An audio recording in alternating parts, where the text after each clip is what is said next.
Chapter 3.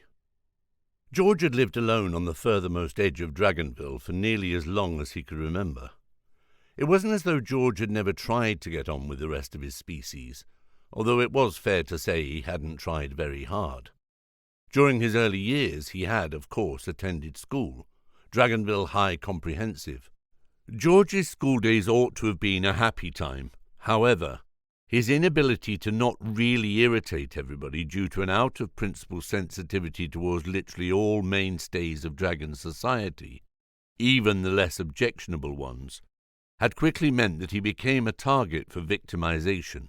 Unfortunately for George, the years of name-calling and beatings did nothing to suppress his unorthodox opinions, and he remained an oddball who would go through day-to-day life attracting abuse from all angles. However, Dragonville being Dragonville, it was only a matter of time before things escalated far beyond the point at which George could stand there and look about, po-faced. The final straw had come one fateful Monday lunchtime, in an event that, to this day, remained vivid in his mind and still caused him to wake during the night, dripping in sweat. The town hall clock had just clanged 1 p.m., as George entered Staphylococcus, the newest and therefore, for the moment at least, the cleanest-looking takeaway on Dragonville High Street. Normally George wouldn't bother with these sorts of establishment. He knew they only sold deep-fried animal entrails and, as a recent convert to veganism, could never find anything appropriate to choose. However, this place was new, so perhaps they were different. There was always hope. Clad in bright yellow chunky knit polo neck, his most recent homemade creation, George joined the queue and began to scan the giant illuminated menu boards out in front.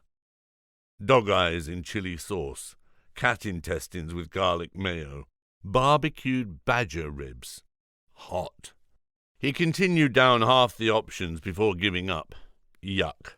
The same old stuff. Apparently he was going home to roast another cauliflower. He began to edge himself free. "Typical," he groaned.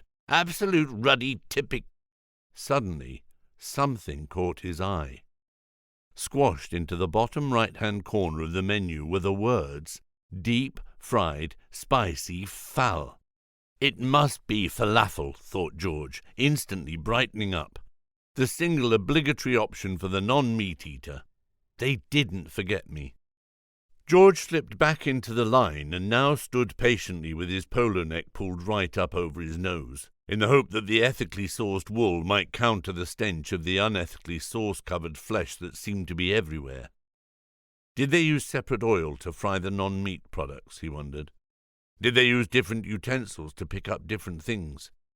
He glanced to the half-donkey which was revolving on a spit on the other side of the counter, and then to the server dragon who had just given his bottom a very thorough scratch before delving claws first into the shredded cabbage. George pulled his jumper up a bit higher. It probably didn't make too much sense to think about what happened in the back out of sight. Over 10 minutes of ignoring dubious food hygiene went by. "Next!" George stepped to the front.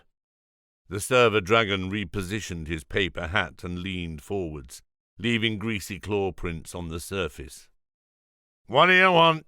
Lunchtime special?" "No, thank you," said George, quickly. He had no idea what the special was, but was 100% confident he would not be interested. "I'll have the deep-fried spicy falafel, please. Sorry, I'm assuming that dish is suitable for vegans. You couldn't possibly confirm, could you?" The server looked confused, so George began again. "The falafel," he pointed toward the corner of the menu. "Does it contain any animal products?" Still looking directly at George, the server opened his huge mouth. "Dwayne," he yelled, "does the deep-fried spicy flamingo contain any animal products?" Flamingo?" spluttered George. You think I would eat flamingo? That's not even how you would start to spell flamingo." That was a quarter of an hour of his life that he wasn't getting back. "F-A-L is what you've written," he snapped. "It's obviously falafel. Falcon, maybe. I suppose I could have just about accepted that. It would have been slightly more predictable. Fallow, dear, quipped the dragon, who stood immediately behind the queue. Bit tenuous? George glared over his shoulder. Not helpful. Seriously hangry, he spun back to the server, whose still open trap was now really irking him. You believe me, a plant-based patriot of nearly 2 months, would ever put flesh of any sort inside my body? Now his neck was starting to spasm. That I would ever consent to such a barbaric act? I'm appalled at the mere suggestion. Literally. Oi, George, snarled a voice from behind. How's about you calm it down, Literally appalled, George carried on. You contemptible carnivores are once again questioning my beliefs. My heartfelt beliefs of virtually 9 weeks. How dare you? I mean meat. Meat is murder. You're all murderers. George, leave it out. Incredible, he spluttered. My lifestyle is being ridiculed by a bunch of appalling, murderous. You're all an absolute disgrace. An absolute, downright, absolute disgrace. George, I said that's enough. Filth, he hissed. Every last one of you, unfit to walk this earth. Murderous filth. Pure, stinking, filthy, dirty George.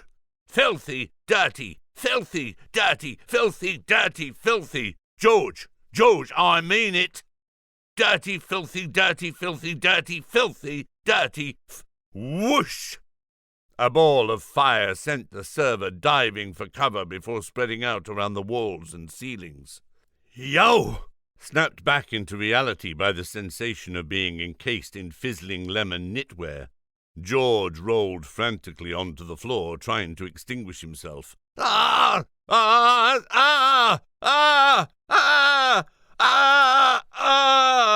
Fizz. This is the last time, came a voice. Get the fat weirdo. What? Still shrouded in smoke, George looked up just in time to see a tattooed, blue fist whizzing towards his nose. Dylan, no! Crack. Ow! Crikey, no! George brought his claws to shield his head. Whack! Ow! Gasped George. Sorry, Dylan, and your charming gang-related friends. There's been... You won't do this again, will you, Georgie Porgy? Dylan glanced sideways at an incredibly muscular red dragon. Tyler, put your back into it. Smack. Oof! Still rubbish, snapped Dylan. My mum can kick harder. He let out a deep, frustrated sigh. We talked about this, didn't we, Tyler? And we revisited your training, didn't we, Tyler? Sorry, but we in the Dragonville Massive have standards to uphold. I'm afraid it's going to have to be a verbal warning. Oh, what? No way! For fuck... Now, do it again, snarled Dylan. Neutralise the weirdo like we practised. No, quite unnecessary, gasped George, now unsure if the excrement in which he was rolling was his own or that of a third party. Already most agonizing, certainly no skills issue here. A good 8.5 on the pain scale. Splat. Ah! Whack! Oof! Smack! Cackling laughter rang out all around the shop, followed by more kicks and stamps. Slowly the lights faded and George's moaning fell silent. When he awoke a day later, at first George didn't know where he was. In a dim room surrounded by blood-splattered curtains and an unpleasant stench of stale urine. It seemed familiar, but his head was still very fuzzy. Plus, there were lots of places like this in Dragonville. The library, possibly? Then, as his vision fully returned, the photographs of grinning doctors and nurses posing around his naked, unconscious body confirmed it. He was in the accident and emergency department. Again. And that was it. There, handcuffed to a sodden bed with ringing in his ears, George made his decision. From now on, he would keep away from everyone in Dragonville. He would go as far away as he possibly could, right to the outskirts, and he would live all by himself. No more dragons. Back in the kitchen, the smell of freshly baked bread was comforting, and as George hurriedly removed the tray, he smiled with relief. Not a second too long. Impeccable. You could do a lot in 7.5 minutes. Doing his best to put the probable hate crime in the veg plot from his mind, George plated up 4 of the pitters and went to the refrigerator, knowing exactly what he was looking for. The ultimate in comfort food. A delicious yet healthy spread that would complement his whole-grain baked goods perfectly. The lifeblood of the happy vegan. Organic hummus. However, as the fridge light illuminated his excited, chubby face, in an instant he remembered the previous evening. "Midnight snack," he groaned, clutching his brow. "None left. I completely forgot." Irritated, George dug through the shelves, shoving bunches of celery out of the way and dropping radishes onto the floor. "Must be something suitable," he muttered. "Flavoured soy spread?" No, he didn't fancy it. "Avocado dip?" Yeah. "Tofu?" Not even sure why he had bought that.